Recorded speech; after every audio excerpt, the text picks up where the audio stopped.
হঠাৎ করেই রাজ্যে জ্বর সর্দি কাশি বেড়ে গেছে। শিশু থেকে শুরু করে বৃদ্ধ মানুষ সবাই কম বেশি আক্রান্ত।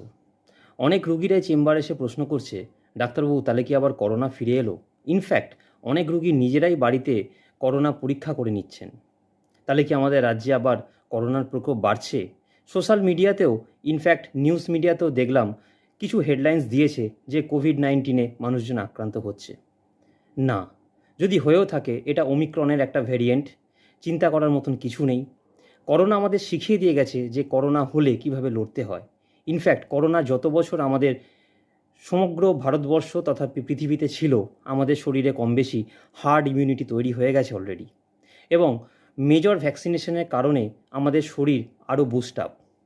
হ্যাঁ, সিজনাল জ্বর সর্দি কাশি ডেফিনেটলি হচ্ছে। জ্বরের প্রকোপটা কম্পারেটিভলি একটু বেশি হচ্ছে। মোস্টলি চেস্টের ওপর পোর্শনে কিন্তু সর্দি দেখা দিচ্ছে, অর্থাৎ আপার রেসপিরেটরি ট্র্যাক্ট কিন্তু ইনফেকশন দেখা দিচ্ছে। লোয়ার রেসপিরেটরি ট্র্যাক্টে ইনফেকশন সেই অর্থে কিন্তু নেই। আপনারা এই প্রকোপ থেকে বাঁচতে ভিটামিন সি যুক্ত খাবার খান, লেবুর শরবত খান, শাক সবজি টাটকা খান। অ্যানিম্যাল প্রোটিনের মধ্যে চিকেন এবং ডিম সেদ্ধ বেশি করে খান। রেড মিটটাকে একটু অ্যাভয়েড করুন। ফলের কোনো বিকল্প নেই। যারা দুধ সহ্য করতে পারেন তারা ডেফিনেটলি দুধ খেতে পারেন।